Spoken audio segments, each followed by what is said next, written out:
Hi guys, you all right? Hey Ryan, good. Looks like you got a couple of guys back out there training.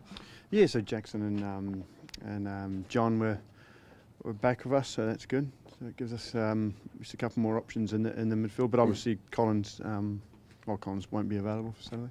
No. And what about Luke Moore?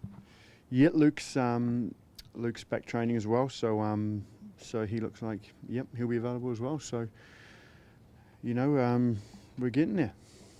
Talk about obviously playing Columbus. Last time you were there, went in with a game plan, quite successful, and able to hold their attacks off. You kept them to the outside a lot, and came away with a 3 points. Same mentality this time around, despite the fact that they won't have Higuain. Well, I mean they're a very good side. They play a certain style that if you're not right on top of your game, they can punish you. In saying that, that potentially exposes some weaknesses of theirs, and hopefully we can get on top of them there. But they're a very dangerous side. They're very well coached. They've got a nice balanced side, actually, to tell the truth. Obviously, Higuain's a big miss for them. That he's one of the most influential players in the league. But in saying that, it gives an opportunity of somebody who'll be extremely hungry to prove his point. Same as last time in Columbus. Once again, you did the job without Stephen Caldwell. Well, yeah. Hopefully, we can repeat that. But I think you've seen in Bradley Orr and Danielle Henry and Nick Hagelin, we're getting some pretty decent cover there. So hopefully, whoever plays at centre back will be right up for it. So both Jackson and also fully fit and ready to go? Well, they're ready to go, so I wouldn't say they're fully fit, just because both guys haven't done much.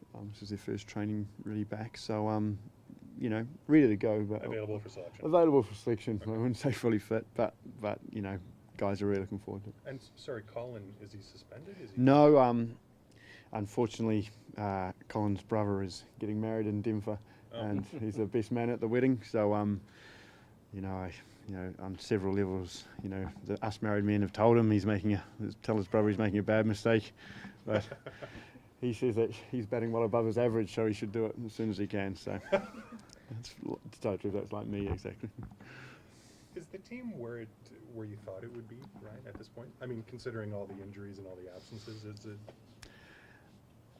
Yes and no. Like the injuries and absences kind of have hurt us. I think you never expect that amount at so early on when we were in the most critical time of kind of developing as a team.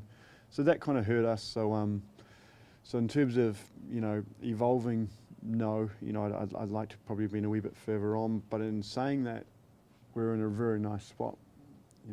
What you can't do is, what you try not to do is look at the table and look at the points, and that I have to look at the greater picture, and I know we'll get better and better. And this game on Saturday, obviously, if you win this, it's pretty plain to see. But even if we don't, I feel there's a nice evolution of our team, and I think that showed on Wednesday night when we played. If you look who we didn't have, if we go without Morrow, Bloom, Michael Bradley, Colin Warner, Jackson, John Osorio, Luke Moore, Jermaine Defoe.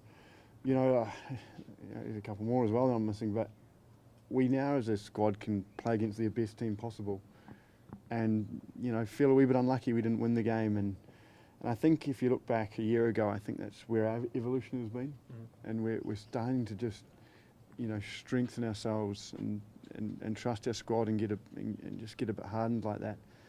Going to have our ups and downs, of course, but we're starting to become an MLS squad, which is literally competitive in every game. And considering what we inherited here, it's a good little evolution. I know everybody wants to just flick the switch and you go from nobodies to champions overnight, and it just doesn't happen like that. I think a team like Atletico Madrid, I think, is a prime example. It took them. Nobody mentions the 2 or 3 years of heartache and hard work they put to get to where they are. And what I'd say is, if you just step back and kind of look where we are and look where we were and look where we are, you kind of see an evolution that's, a development that's probably, that's not, that other teams can't, well, probably because they weren't as low as us, but are not making. And that's what That's what I like about our team. Everybody's just getting a wee bit better, you know, and the squad's just getting a wee bit better every day. And obviously, once everyone's healthy and once everyone's here, the evolution will be. Hopefully that will help out, to tell you the truth, a lot more. But you know, again, these next 2 home games, and of course the game on Wednesday are very important games for us, and can really springboard us forward for the rest of the season. But you know, as I said, we try and take one day at a time, and we'll take tomorrow. We were talking the other day about understanding what it's like to go without a goal. Was there a specific time that you remember that you were referring to? Go without a goal is in terms the of team. goal-scoring drought. In terms of players, or Yeah. well, I had years, so I don't go through that. No, it's not. For strikers, they always get referred to as goal scoring, and sometimes with defenders, it's conceding, and when sometimes with midfield, sometimes it just feels wrong and just naturally doesn't. And it's not just in football; it's in your job, and that you have a couple of months where it's just tough. Get out of bed, things just don't seem to go your way. Like it's life, and in our one, the only trouble in our job is everybody's watching you when it happens. Everybody talks about it. Everybody wants to know about it. Everybody's picking your brain about it.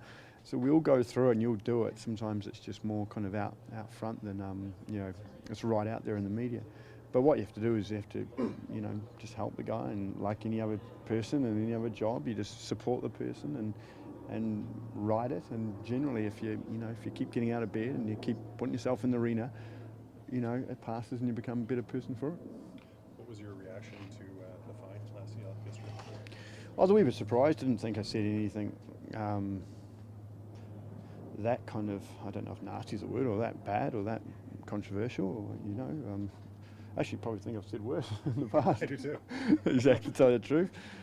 They might go back and get me for that. but no, I just think I think you know, sometimes I think, you know, they it was probably a week for the whole for everybody to forget when it comes to some of those decisions, and you know, I think a lot of coaches probably could have been a wee bit upset what they were handed, but that's life. We can move on. I have to get out of bed now. Wow.